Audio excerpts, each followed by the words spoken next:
Hey horror fans, it's my favorite time of the year, spooky season, also known as Halloween Horror Nights season. I am a huge Halloween Horror Nights fan. My wife and I look forward to it every single year. We look forward to getting excited for certain houses based on certain properties that we like or original concepts that sound interesting because the Universal creative team is just outstanding and pitches some really good original houses. But every year there's a good balance between original concepts and houses based on pre-existing IPs, so movies, TV shows, etc. Now, Universal, for the most part, with some exceptions, they don't like to repeat IPs, and if they do, it'll be like sequels, like Halloween, Halloween 2, Halloween 4, etc., or The Walking Dead, but we try not to talk about that one. Basically, we're getting a little thinner and thinner on the IPs if we're sticking to that rule of not repeating IPs, and also with other companies being more and more protective of their own copyright. It's why we don't see things like It or The Conjuring, because Warner Brothers has those locked down tight.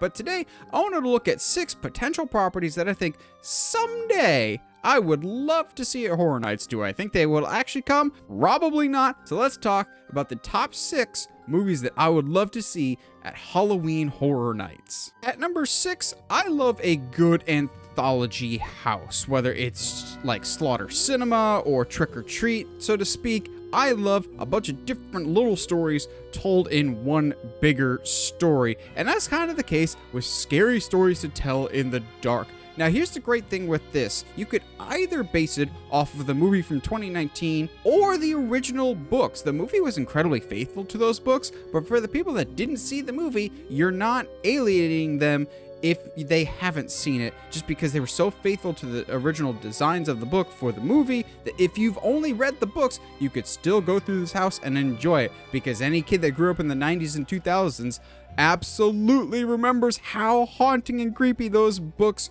were. They left an indelible mark. I know Goosebumps gets a lot of the attention for introducing kids to the horror genre. My introduction to the horror genre from a book perspective was the Scary Stories to Tell in the Dark books, and those illustrations still stick with me today. They are terrifying, and I think there's so many interesting creature designs that could fit perfectly into a house. You've already got a lot of iconic characters. They introduce some fun new characters for the movie, and you can kind of go the other direction of the base it off of the book or base it off the movie, and there is precedent for it. When they just did the Last of Us house, they didn't base it off the TV show.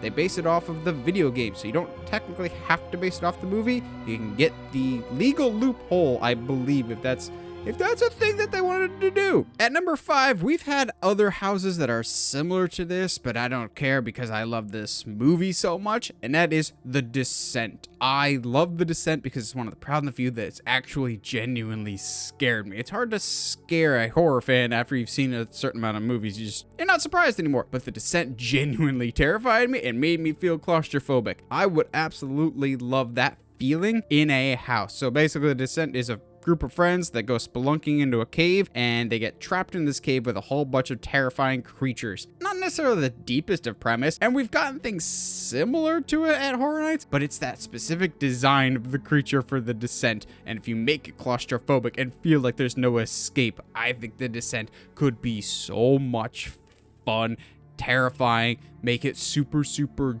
dark. Could be an interesting premise of very minimal lighting and just terrifying creatures and ambient noise surrounding you and a sense of claustrophobia. At number 4, we have a little bit of a technicality on my part, but you'll see what I mean, and that is I would love to see a best of John Carpenter house. Now, we've already gotten some John Carpenter properties at the event before. We've had multiple Halloween houses. We've gotten The Thing before. But what I want with this best of John Carpenter house is all the John Carpenter properties that may not be strong enough to be their own house, but have such iconic imagery to them that thrown together, they could be a really fun mashup house. You can get stuff like Christine, Prince of Darkness, The Fog, In the Mouth of Madness, and of course, They Live. I don't think any of these are necessarily strong enough on their own. They're fun movies by themselves. Throw them together as a celebration to John Carpenter, I think could be a lot of fun. At number 3, I gotta be honest, I'm a huge Universal Monsters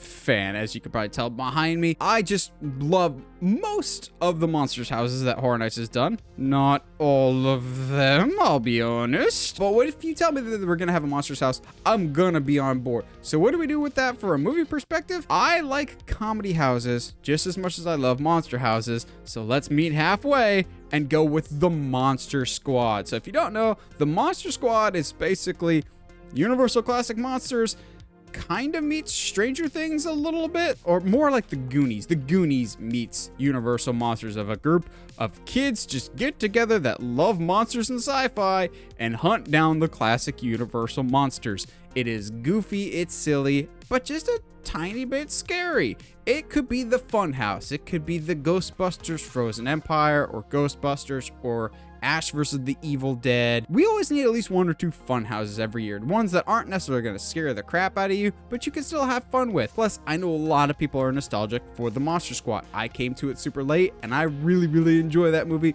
a lot. At number 2, we have basically every Horror Nights White Whale Halloween 3 Season of the Witch. Now, I know people are like, oh man, we're so overdone with Halloween at Horror Nights. We had Halloween, Hell Comes to Haddonfield, Halloween 4, which I actually still maintain was actually really good. I'm a big defender of Halloween 4, the movie, and the house. I love the house. And then when we got it just a few years ago. But here's the thing, we've never had a Halloween house that didn't have Michael Myers. I love Halloween 3, and I will die on that hill. The Halloween 3 is great. There is so much great iconic imagery that you could pull for Halloween 3, and I pulled this separately from our Best of John Carpenter house from earlier just because I think this one is strong enough to stand on its own. People have been clamoring for this for a long time. I believe I saw somewhere, I don't know where, that this was supposed to happen at the event one year, but it got pulled. I know it was supposed to come to Hollywood one year, but I don't know about Orlando. Give me Halloween 3. I don't even care that there's no Michael. I think this story is wacky and bonkers and out there enough that this could be truly iconic. Walking through the house and getting the scene where the pumpkin melts on the kid's face. That scene could be bonkers to see in person. There's just so many weird and out there concepts that happen for Halloween 3. Walking through the computer lab with Stonehenge all around you could be a really great visual. Playing that iconic music that will 100% get stuck in your head when you're going through the house. Yes, please. I get why people want Halloween 3. I want Halloween 3. I don't think it'll ever happen, but please, Universal, do the right thing and embrace Halloween 3. However, at number 1, there's only ever been one movie that I have repeatedly said, I want this as my top priority of someday I would like this at a house. It will never happen, but I don't care. Tucker and Dale versus Evil. Like I said, I like a good fun house every once in a while. I'm actually a big fan of the Killer Clowns from Outer Space house from 29. I thought that was super fun and far surpassed my expectations. I like a good fun house, and Tucker and Dale is one of my favorite horror comedies of all time. Plus, there's so much great iconography that you can have with it. You can have the great funny moment with the sheriff, with the big old board and the nail stuck in his head, popping out from around the corner to get you. The redneck jock guy at the end.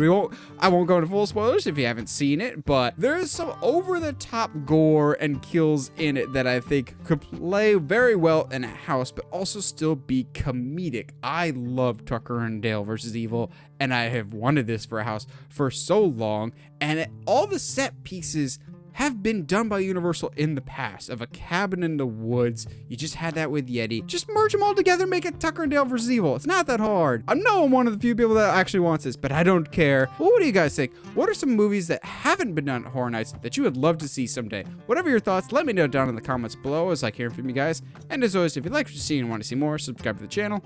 And as always, stay sharp, movie guys and gals.